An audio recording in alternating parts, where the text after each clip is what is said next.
পাল্টাপাল্টি হামলায় Iran Israel সংঘাত তুঙ্গে। তেল আবিবে ভবন ধসে নিখোঁজ ৩৫, নিহত বেড়ে ১৪। নেতানিয়াহু বাহিনীর হামলায় জ্বলছে ইরানও, প্রাণহানি ১০০ ছুঁই।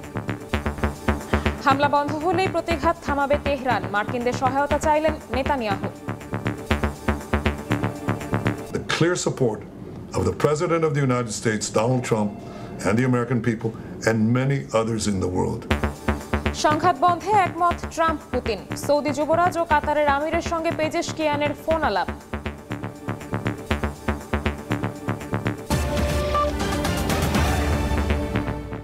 আন্তর্জাতিক সময়ের সঙ্গে আছি আমি শবনব নিবিড়।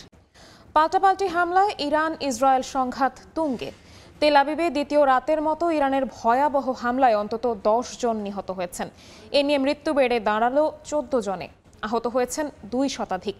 তেল আবিবের বাথিয়ামে ক্ষেপণাস্ত্রের আঘাতে ধসে পড়েছে একটি বহুতল ভবন। এ ঘটনায় ৩৫ জন নিখোঁজ আছেন বলে জানিয়েছে ইসরায়েলি গণমাধ্যম। রাতভর তেহরান সহ বিভিন্ন শহরে হামলা চালিয়েছে ইসরায়েলও। এতে প্রাণহানি বেড়ে ১০০ ছুঁই। ইসরায়েল হামলা থামালে ইরানও বন্ধ করবে বলে মন্তব্য করেছেন পররাষ্ট্রমন্ত্রী আরাঘচি। ২ দিন ধরে পাল্টাপাল্টি হামলায় ইসরায়েল ইরান সংঘাত তুঙ্গে। শনিবার রাতেও দফায় দফায় ইরানের ক্ষেপণাস্ত্র হামলায় বিস্ফোরণে কেঁপে ওঠে তেল আবিব, বন্দর নগরী হাইফা সহ বিভিন্ন শহর। বাতিয়াম শহরে বিপ্লবী গার্ডের ক্ষেপণাস্ত্রের আঘাতে ধসে পড়ে বহুতল ভবন। এতে ধ্বংসস্তূপে চাপা পড়েন অনেক ইসরায়েলি। ইরানের দাবি, তারা ইসরায়েলের যুদ্ধ বিমানের তেল উৎপাদন কেন্দ্র ও জ্বালানি সরবরাহ স্থাপনাগুলোতে হামলা চালিয়েছে। ইরানের একের পর এক হামলায় ইসরায়েলে বেড়েছে হতাহতের সংখ্যা। একই রাতে ইসরায়েলও ইরানে দফায় দফায় হামলা চালায়, যার লক্ষ্যবস্তু ছিল দেশটির জ্বালানি ও পারমাণবিক স্থাপনা। নেতানিয়াহু বাহিনীর হামলায় ব্যাপক ক্ষয়ক্ষতি হয় শাহরান তেল শোধনাগার ও বন্দর আব্বাস শহরের গ্যাস ক্ষেত্রের। এদিন ইসাফানে পরমাণু কেন্দ্রেও হামলা চালানোর দাবি করে তেল আবিব। গত কয়েকদিনের ইসরায়েলি হামলায় ইরানের শীর্ষ সামরিক কর্মকর্তা, বিজ্ঞানী সহ বেশ কয়েকজন প্রাণ হারিয়েছেন। নেতানিয়াহু প্রশাসন এবার ইরানের সর্বোচ্চ ধর্মীয় নেতা আয়াতুল্লাহ আলী খামেনিকেও হত্যার হুমকি দিয়েছে। গণমাধ্যমে দেয়া সাক্ষাৎকারে ইসরায়েলি এক কর্মকর্তা বলেন, ইরানের পরমাণু কেন্দ্র ধ্বংসের পাশাপাশি খামেনিও তাদের টার্গেটে আছেন। চলমান এই সংঘাতে ওয়াশিংটনের কোনো হাত নেই বলে দাবি করেছেন মার্কিন প্রেসিডেন্ট ডোনাল্ড ট্রাম্প। সামাজিক যোগাযোগ মাধ্যম ট্রুথ সোশ্যালে দেয়া পোস্টে তিনি আরও দাবি করেন, যুক্তরাষ্ট্র চাইলে ইরান ইসরায়েলের মধ্যে চুক্তি করিয়ে সংঘাত খুব সহজেই বন্ধ করতে পারে। এক ভিডিও বার্তায় ইসরায়েলের প্রধানমন্ত্রী বিনিয়ামিন নেতানিয়াহু চলমান সংঘাতে মার্কিনদের সহায়তা চেয়েছেন। তিনি দাবি করেন, ইসরায়েল পদক্ষেপ না নিলে হিজবুল্লাহ ও হামাসকে পারমাণবিক অস্ত্রে সজ্জিত করত Iran. And by doing what we're doing, we're dealing with something that will threaten all of us sooner or later. Our victory will be your victory. How do we intend to achieve that victory? Well, we've already done great things. We've taken out their senior military leadership. This is what Israel is doing with the support, the clear support of the President of the United States, Donald Trump, and the American people, and many others in the world. এদিকে ইরানের প্রতি সংহতি জানিয়ে ইসরায়েলের মধ্যাঞ্চলে rocket হামলা চালিয়েছে ইয়েমেনের হাউথিরা। রোববার এক বিবৃতিতে তাদের মুখপাত্র জানান, অধিকৃত জাফা এলাকায় ইসরায়েলি সেনা ঘাঁটি লক্ষ্য করে হামলা চালানো হয়। এর মধ্যেই হাউথির সামরিক প্রধানকে হত্যার চেষ্টা চালায় ইসরায়েল। সেই হামলায় ১০ জনের মৃত্যুর খবর পাওয়া গেছে। ফারহাদ চৌধুরী, সময় সংবাদ। ইসরায়েল ইরান সংঘাতের সবশেষ পরিস্থিতি নিয়ে আলোচনায় স্টুডিওতে আছেন সহকর্মী রবিউল ইসলাম আওলাদ। রবিউল, আপনাকে স্বাগত। ইরান ইসরায়েল সংঘাতের সবশেষ কি খবর আছে আপনার কাছে? নিবিড়, এই মুহূর্তে আমরা যখন কথা বলছি আপনার সঙ্গে, ঠিক সেই মুহূর্তেও পাল্টাপাল্টি হামলা অব্যাহত রয়েছে। ইসরায়েলে বেশ কয়েকটি ড্রোন, ইরানের ড্রোন ভূপাতিত করার দাবি করেছে তেল আবিব। এছাড়া ইরানে পাল্টা হামলার ঘোষণা দিয়েছে ইসরায়েল। এরই মধ্যে সেখানকার যে বেসামরিক লোকজন রয়েছে, সামরিক স্থাপনার আশপাশ থেকে তাদেরকে সরে যাওয়ার নির্দেশ দিয়েছে ইসরায়েল। তারা ফার্সি ভাষাতেও এই ঘোষণা দিয়েছে। হেব্রু ভাষার পাশাপাশি ফার্সি ভাষাতেও তারা বলেছে যেন ইরানি যে বেসামরিক নাগরিক রয়েছে তারা যেন কোনো যে সামরিক স্থাপনা রয়েছে, জ্বালানি স্থাপনা রয়েছে, সেই স্থাপনা থেকে সরে যাওয়ার নির্দেশ দিয়েছে পরবর্তী নির্দেশ না দেওয়া পর্যন্ত। এই হলো এখনকার মতো সর্বশেষ পরিস্থিতি। তবে রাতভর পাল্টাপাল্টি হামলা হয়েছে। ইসরায়েলে ব্যাপক আকারে হামলা চালিয়েছে। আমরা একটু সেই বিষয়গুলো দেখব। আমরা দেখে নিতে চাই যে ইরান এবং ইসরায়েলের পাল্টাপাল্টি হামলায় উত্তপ্ত মধ্যপ্রাচ্য। এরই মধ্যে বিভিন্ন দেশ কথা বলেছে, হামলা কীভাবে বন্ধ করা যায়, সংঘাত কীভাবে দ্রুত নিরসন করা যায় সে বিষয়ে বিভিন্ন দেশেই পদক্ষেপ নিচ্ছে। আরও একটি বিষয় হচ্ছে যে ইসরায়েলের ভেতরে রাতে যে হামলা চালিয়েছে ইরান, ক্ষেপণাস্ত্র হামলা চালিয়েছে, এবং তারা বলেছে যে এটি সবচেয়ে বড় ভয়াবহ হামলা এবং দীর্ঘতম রাত। এবং আমরা সেই হামলার পরবর্তীতে দিনের আলো ফোটার সঙ্গে সঙ্গে ইরানের যে হামলার যে ক্ষয়ক্ষতি ইসরায়েলের সেটির পরিমাণও আমরা দেখতে পেয়েছি, যে বিভিন্ন আবাসিক ভবন থেকে শুরু করে স্থাপনা ধ্বংস করে দেওয়া হয়েছে, গুঁড়িয়ে দেওয়া হয়েছে। এছাড়া এই হামলার প্রতিক্রিয়ায় ইসরায়েলের যে প্রেসিডেন্ট তিনি বলেছেন যে এই যে সকাল, হামলার পরবর্তী যে সকাল, সেটা তাদের জন্য অত্যন্ত বেদনাদায়ক এবং কঠিন একটি সকাল, এই ধরনের মন্তব্য করেছেন।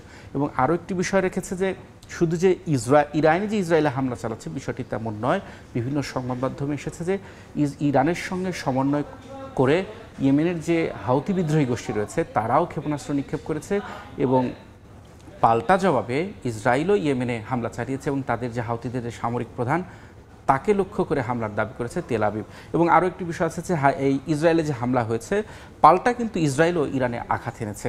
তারা বলেছে যে তেহরানে যে তেলের ডিপো, সেই ডিপোতে হামলা হয়েছে। এখন আমি তো আপনাকে দেখাতে চাই যে ইরান ইসরায়েলের কোন কোন এলাকায় হামলা চালিয়েছে সেই বিষয়টি আমি আপনাদের একটু দেখাতে চাই। যে সবচেয়ে বড়, অর্থাৎ গতরাতে ইরান ইসরায়েলের সবচেয়ে বড় হামলা চালিয়েছে হাইফা এলাকায়, রশপিনা এবং তামরা এলাকায়।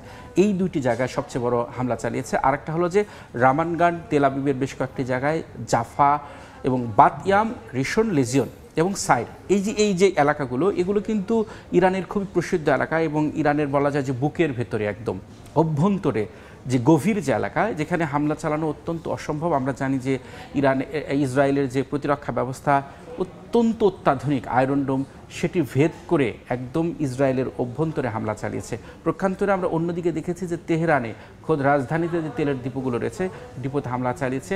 পাল্টা হিসেবে হাইফা যে বন্দরনগরী, সেই বন্দরনগরীর সবচেয়ে গুরুত্বপূর্ণ স্থাপনা বলা হচ্ছে ইরানের পক্ষ থেকে, যে গ্যাস সরবরাহ কেন্দ্র, তেলের ডিপো এবং যে যুদ্ধবিমান নিয়ে হামলা চালাচ্ছে ইসরায়েল, সেই যুদ্ধবিমানের যে তেল সরবরাহ অর্থাৎ সেখানেও তারা হামলা চালিয়েছে। আচ্ছা রবিউল, আমরা ইরান এবং ইরান এবং ইসরায়েলের যে সংঘাত গত কয়েকদিন ধরে চলমান রয়েছে, এক্ষেত্রে জর্ডান এবং সংযুক্ত আরব আমিরাতের দেশগুলোর কি ভূমিকা থাকতে পারে বলে আপনি মনে করেন? এখানে আমি শুরু থেকেই বলে রাখি যে এই ইসরায়েল এবং ইরানের যে সংঘাত, সেই সংঘাতের পরবর্তী সময়ে মধ্যপ্রাচ্যের যে দেশগুলো রয়েছে, বিশেষ করে সৌদি আরব, জর্ডান বা লেবানন যারা আছে, তারা একটা কৌশলগত অবস্থান নিয়েছে, তাদের আকাশপথ বন্ধ করেছে। তবে বিভিন্ন গণমাধ্যমে রয়েছে জর্ডান এই ইরানের ছোড়া যে ড্রোন, সেগুলো তারা ভূপাতিত করেছে তাদের নিজের আকাশে। তবে আরও একটি বিষয় হলো যে এই হামলার বিষয়ে বিশ্বের বিভিন্ন দেশ প্রতিক্রিয়া দিয়েছে। সেই প্রতিক্রিয়া নিয়ে আমাদের একটি প্রতিবেদন রয়েছে, আমরা সেই প্রতিবেদনটি দেখে আসব। যুক্তরাষ্ট্রের প্রেসিডেন্ট ডোনাল্ড ট্রাম্পকে জন্মদিনের শুভেচ্ছা জানাতে ফোন করেছিলেন রুশ প্রেসিডেন্ট ভ্লাদিমির পুতিন। তবে ফোনালাপ গড়ায় মধ্যপ্রাচ্যের উত্তপ্ত সংঘাতে। দুই নেতাই ইরান ইসরায়েল যুদ্ধের অবসান চান বলে জানিয়েছে হোয়াইট হাউস। ক্রেমলিনের শীর্ষ পররাষ্ট্র উপদেষ্টা জানান, ট্রাম্প ও পুতিন প্রায় 50 মিনিট কথা বলেন। ইসরায়েলের হামলা নিয়ে পুতিন উদ্বেগ প্রকাশ করেন। ট্রাম্প জানান, যুদ্ধ বন্ধের বিষয়ে পুতিনও তার সঙ্গে একমত। ইরান ইসরায়েলের বাড়তি সামরিক উত্তেজনা নিয়ে সরব হয়েছেন মধ্যপ্রাচ্যের নেতারাও। কাতারের আমির Sheikh Tamim bin Hamad Al Thani ইরানি প্রেসিডেন্ট মাসুদ পেজিশকিয়ানের সঙ্গে ফোনালাপে ইসরায়েলি হামলাকে তেহরানের সার্বভৌমত্বের সরাসরি লঙ্ঘন ও আন্তর্জাতিক আইন ভঙ্গের শামিল বলে মন্তব্য করেছেন। তিনি আঞ্চলিক শান্তির স্বার্থে কূটনৈতিক সমাধানের আহ্বান জানান। সৌদি যুবরাজ মোহাম্মদ বিন সালমানের সঙ্গেও কথা বলেন ইরানি প্রেসিডেন্ট। পেজিশকিয়ান জানান, দায়িত্ব গ্রহণের পর থেকে শান্তি ও স্থিতিশীলতা চান তিনি, কিন্তু ইসরায়েল প্রতিনিয়ত তা নস্যাৎ করে দিচ্ছে বলে মন্তব্য করেন তিনি। তুরস্কের প্রেসিডেন্ট রিসেপ তাইপ এরদোয়ানও সৌদি যুবরাজ ও ইরানি প্রেসিডেন্টের সঙ্গে ফোনে কথা বলেন। এ সময় তিনি নেতানিয়াহু সরকারকে আঞ্চলিক স্থিতিশীলতার জন্য সবচেয়ে বড় হুমকি বলে অভিহিত করেন। আরব ও মুসলিম বিশ্বকে ইরানের পাশে দাঁড়ানোর আহ্বান জানান ইয়েমেনের হাউথি নেতা আবদেল মালিক আল হাউথি। ইসরায়েলকে শত্রু হিসেবে অভিহিত করে তিনি জানান, শত্রুর আগ্রাসন রুখে দেয়া এই অঞ্চলের সবার স্বার্থেই জরুরি। এদিকে ফরাসি প্রেসিডেন্ট ইমানুয়েল ম্যাক্রো সরাসরি ইরানকে আহ্বান জানান যেন তারা পরমাণু আলোচনা দ্রুত শুরু করে। তিনি বলেন, সংঘাত প্রশমনের একমাত্র পথ হচ্ছে আলোচনায় ফেরা। একই সঙ্গে তিনি ইরানে বন্দী থাকা 2 ফরাসি নাগরিকের মুক্তিও দাবি করেন। জার্মান পররাষ্ট্র মন্ত্রণালয় এক বিবৃতিতে জানায়, ইরানের পরমাণু কর্মসূচি শুধু ইসরায়েল নয়, সৌদি আরব ও গোটা অঞ্চলের জন্য হুমকি। মালিহা সুহরওয়ার্দী, সময় সংবাদ। নিবিড়, আমরা যে প্রতিবেদনটি দেখলাম, এই প্রতিবেদনের পাশাপাশি আমাদের কাছে আরও কিছু তথ্য আছে, আমরা সেগুলো দেখব। তবে ভয়ঙ্কর বিষয় হলো যে এইখানে যে পশ্চিমা যে দেশগুলো রয়েছে, সেই পশ্চিমা দেশগুলো সংঘাত বন্ধের কথা বলছে, আবার কিন্তু উল্টো ইসরায়েলকে সার্বিকভাবে সব দিক থেকে সমর্থন দিচ্ছে। তারা ইসরায়েলের আত্মরক্ষার অধিকারের কথা বলে অস্ত্র থেকে শুরু করে প্রযুক্তিগত সব ধরনের সহযোগিতা দিচ্ছে। তবে ইরান কিন্তু বলেছে যে আত্মরক্ষার অধিকারেই তারা ইসরায়েলে হামলা চালিয়েছে। অর্থাৎ ইরানের দাবি যে আমরা ইসরায়েলে প্রথমে হামলা চালাইনি, তারা যখন হামলা চালিয়েছে তখন পাল্টা পদক্ষেপ নিতে বাধ্য হয়েছি। আরও একটি বিষয় হলো যে আমি আপনাকে প্রথমে শুরুতে বলেছিলাম যে অস্ত্রের কারখানা থেকে সরে যেতে বলেছে, এবং পেজেশকিয়ান অর্থাৎ ইরানের যে প্রেসিডেন্ট মাসুদ পেজেশকিয়ান, তিনি বলেছেন যে এই মুহূর্তে কোনো ধরনের আলোচনা হবে না, ইসরায়েল কিংবা যুক্তরাষ্ট্র পশ্চিমা কারোদের সঙ্গে আলোচনা হবে না, কারণ এই মুহূর্তে তাদের প্রধান কাজ হলো হামলা ঠেকানো বা প্রতিহত করা। আরও একটি বিষয় যেটি আমরা দেখতে চাই সেটা হলো যে এই যে হামলা যে হলো, সেখানে কিন্তু ট্রাম্প কিন্তু আরেকটি কথা বলেছে যে এই যে সংঘাত, সেই সংঘাত বন্ধের একটা পথ তার হাতে রয়েছে। সেই পথটা কি? চুক্তি। কিন্তু এই চুক্তি নিয়েও কিন্তু দ্বিমত রয়েছে। অর্থাৎ ইরান বলছে তারা কখনোই ইউরেনিয়াম সমৃদ্ধকরণ বন্ধ করবে না, কিন্তু যুক্তরাষ্ট্র তাদের যে ইউরেনিয়াম সমৃদ্ধকরণ সেটি বন্ধ করতে চায়। এটি নিয়েই মূলত দুই দেশের মধ্যে যে উত্তেজনা, সেটার মূল কারণ। আর একটি বিষয় যে ইরানের হামলার বরাবরই চীন ইরানের পাশে রয়েছে, তারা ইসরায়েলের হামলার নিন্দা জানিয়েছে এবং তারা বলেছে যে ইরানের সার্বভৌমত্ব রক্ষার অধিকার রয়েছে, সেই অধিকার থেকেই তারা যে কোনো ব্যবস্থা নিতে পারে। আরও একটি বিষয় যে ইরানের যে পরমাণু কর্মসূচি নিয়েছে, সেই পরমাণু কর্মসূচি নিয়ে মধ্যস্থতার প্রস্তাব দিয়েছে জার্মানি, ফ্রান্স এবং ব্রিটেন। এই যে অবস্থা, এর মধ্যে ছিল। ধন্যবাদ আপনাকে রবিউল। আপনাকে ধন্যবাদ। সহকর্মী রবিউল ইসলাম আওলাদ যুক্ত হয়েছিলেন আমাদের সাথে স্টুডিওতে ইরান এবং ইসরায়েলের সংঘাতের সবশেষ খবরাখবর জানাতে। আন্তর্জাতিক সময় আরও থাকছে। অবৈধ অভিবাসী বিরোধী অভিযানের প্রতিবাদে উত্তাল যুক্তরাষ্ট্র। আন্দোলন ছড়িয়ে পড়েছে হিউস্টন, সান ফ্রান্সিসকোর মতো বড় শহরে। শিকাগোতে বেশ কয়েকজন আটক। ইরান ক্ষেপণাস্ত্র হামলা চালিয়ে গেলে তেহরানকে জ্বালিয়ে দেওয়ার হুমকি দিয়েছেন ইসরায়েলের প্রতিরক্ষামন্ত্রী কাটস। আর নিজ ভূখণ্ডে হামলার প্রতিশোধে মরিয়া তেহরান। ইসরায়েলি হামলার জবাবে হরমুজ প্রণালী বন্ধের বিষয়ে চিন্তা করছে পেজেশকিয়ান প্রশাসন। বিশ্লেষকরা বলছেন মধ্যপ্রাচ্যে দুই দেশের পাল্টাপাল্টি আগ্রাসন রূপ নিতে পারে দীর্ঘমেয়াদী সংঘাতে। ইরান ইসরায়েলের পাল্টাপাল্টি হামলা ঘিরে বেড়েছে উত্তেজনা। ইসরায়েলের বিরুদ্ধে হামলা চালিয়ে যাওয়ার হুঁশিয়ারি দিয়েছে তেহরান, একই হুমকি দিয়েছে ইসরায়েলও। এমন পরিস্থিতিতে দুই দেশ দীর্ঘমেয়াদী সংঘাতে জড়িয়ে পড়তে পারে বলে আশঙ্কা করছেন বিশ্লেষকরা। ইরান ক্ষেপণাস্ত্র হামলা চালিয়ে গেলে তেহরানকে জ্বালিয়ে দেওয়ার হুমকি দিয়েছেন ইসরায়েলের প্রতিরক্ষামন্ত্রী কাটস। শনিবার এক বিবৃতিতে এ হুঁশিয়ারি দেন তিনি। পরে দেশটির প্রধানমন্ত্রী বিনিয়ামিন নেতানিয়াহু হুঁশিয়ারি দিয়ে বলেন, আয়াতুল্লাহ সরকারের প্রতিটি স্থাপনা ও লক্ষ্যবস্তুতে আঘাত হানা হবে। আগামীতে ইরানে যে হামলা চালানো হবে সে তুলনায় আগের আক্রমণ কিছুই নয় বলেও উল্লেখ করেন তিনি। বর্তমানে ইসরায়েলি বাহিনী ইরানের ক্ষেপণাস্ত্র উৎপাদনের সক্ষমতা ধ্বংস করেছে বলেও দাবি করেন নেতানিয়াহু। সংঘাতময় এ পরিস্থিতিতে পিছিয়ে নেই ইরানও। তেহরানের তেল ও জ্বালানি স্থাপনায় হামলা আরও বাড়লে হরমুজ প্রণালী বন্ধ করে দিতে পারে দেশটি। যুক্তরাষ্ট্র ভিত্তিক গবেষণা প্রতিষ্ঠান সেন্টার ফর ইন্টারন্যাশনাল পলিসির এক বিশ্লেষকের বরাতে এ তথ্য জানিয়েছে আল জাজিরা। প্রতিবেদনে বলা হয়, হরমুজ প্রণালী বন্ধ করে দিলে এটাই হবে তেহরানের চূড়ান্ত প্রতিক্রিয়া। এদিকে পারস্য উপসাগরে প্রবেশের একমাত্র সমুদ্রপথ বন্ধের বিষয়ে বিবেচনা করছে ইরানও, এমনটাই জানিয়েছে দেশটির রাষ্ট্রীয় সংবাদ মাধ্যম IRINN।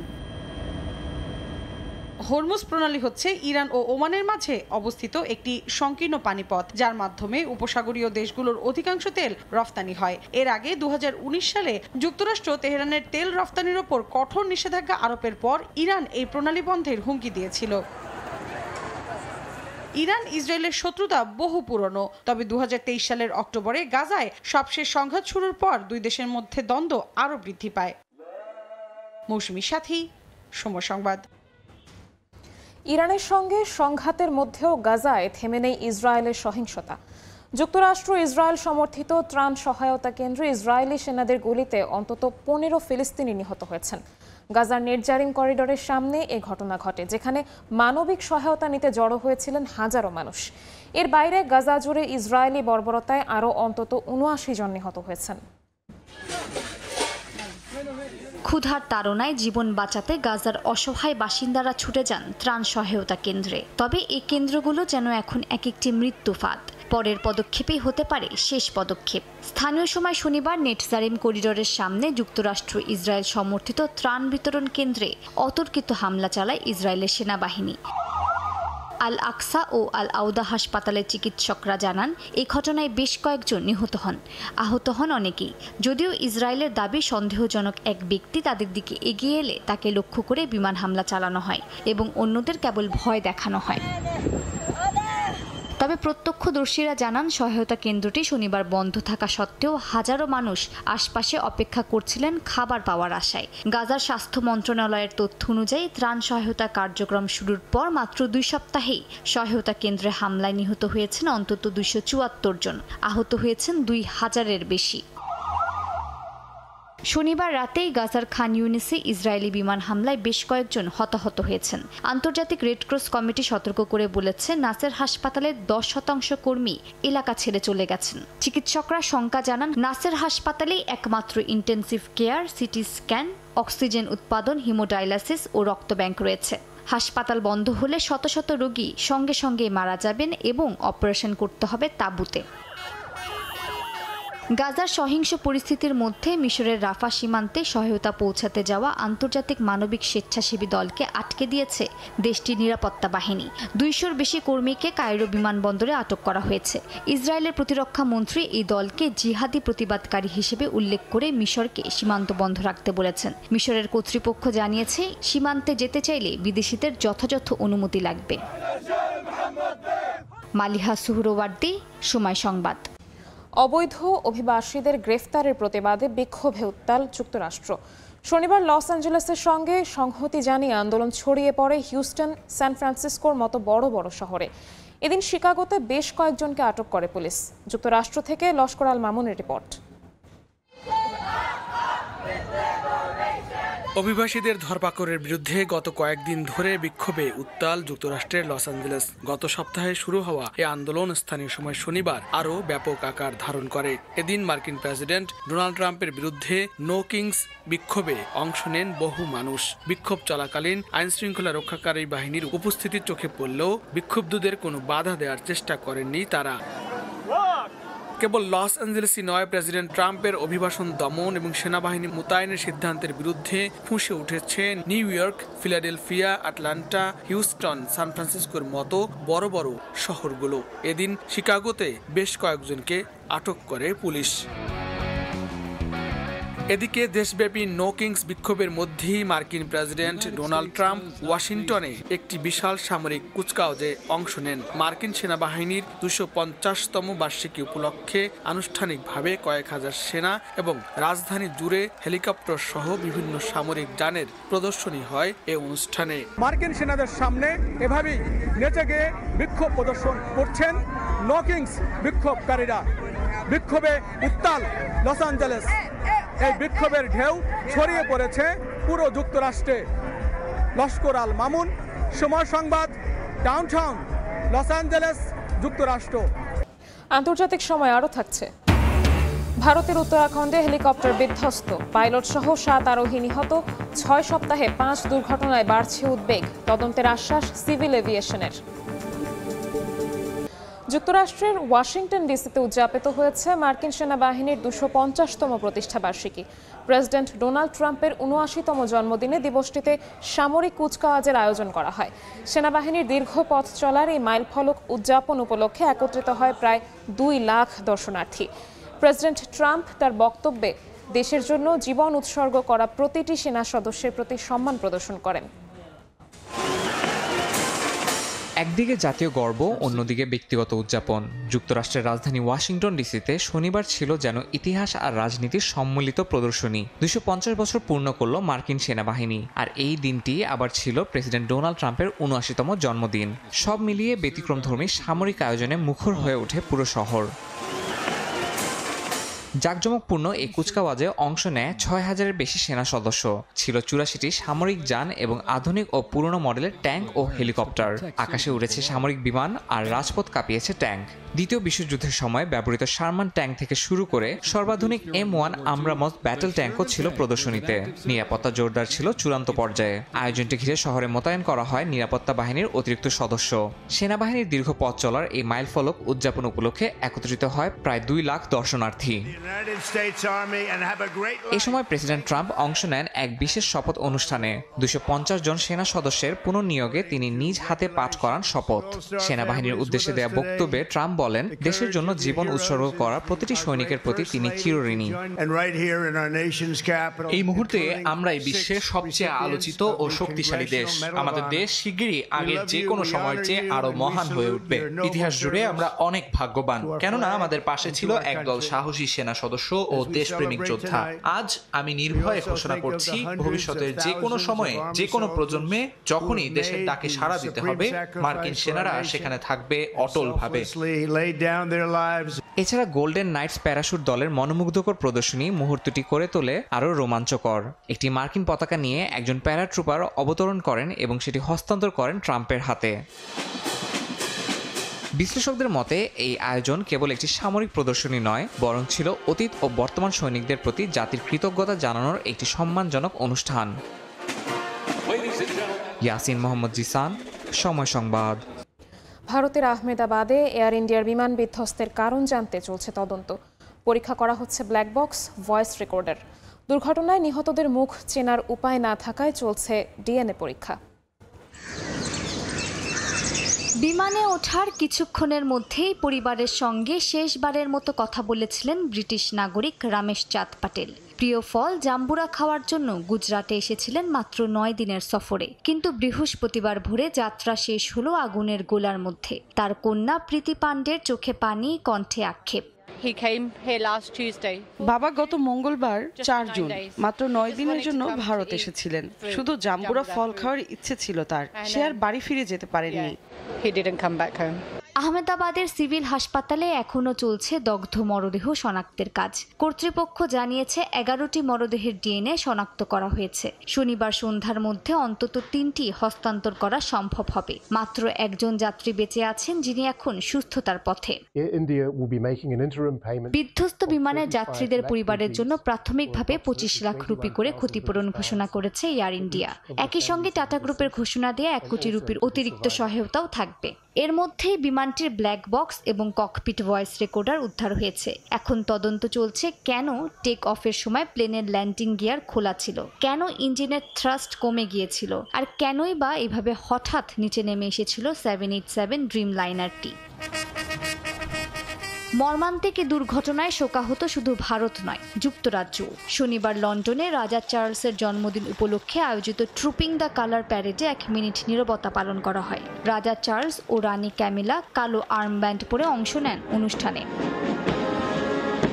লন্ডনে প্রবাসী ভারতীয়রা এই শোক কাটিয়ে উঠতে পারছেন না। কেউ হারিয়েছেন ভাই, কেউ বোন, কেউ বন্ধু। স্থানীয় মন্দিরে চলছে প্রার্থনা। এই দুর্ঘটনা শুধু বিমান নয়, ছিন্ন করেছে অসংখ্য সম্পর্ক, স্মৃতি আর প্রত্যাশা।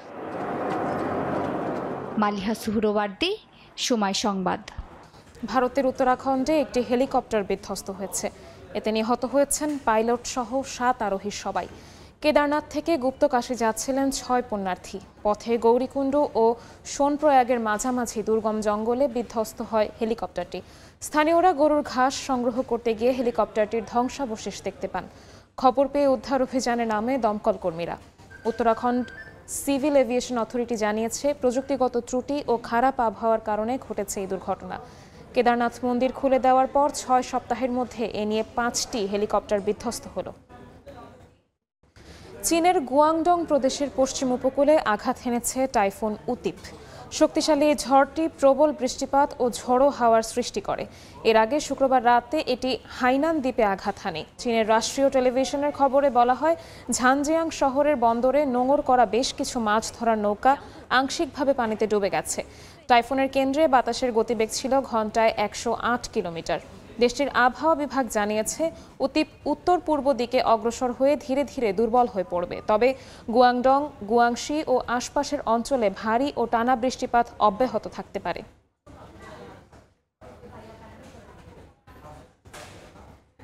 আন্তর্জাতিক সময়ের শীর্ষ সংবাদগুলো জানিয়ে দিচ্ছি আরেকবার। পাল্টাপাল্টি হামলায় ইরান ইসরায়েল সংঘাত তুঙ্গে। তেল আবিবে ভবন ধসে নিখোঁজ ৩৫, নিহত বেড়ে ১৪। নেতানিয়াহু বাহিনীর হামলায় জ্বলছে ইরানও, প্রাণহানি ১০০ ছুঁই। অবৈধ অভিবাসী বিরোধী অভিযানের প্রতিবাদে উত্তাল যুক্তরাষ্ট্র। আন্দোলন ছড়িয়ে পড়েছে হিউস্টন, সান ফ্রান্সিসকোর মতো বড় শহরে। শিকাগোতে বেশ কয়েকজন আটক। এবং ভারতের উত্তরাখণ্ডে হেলিকপ্টার বিধ্বস্ত, পাইলট সহ ৭ আরোহী নিহত। ৬ সপ্তাহে ৫ দুর্ঘটনায় বাড়ছে উদ্বেগ, তদন্তের আশ্বাস সিভিল এভিয়েশনের।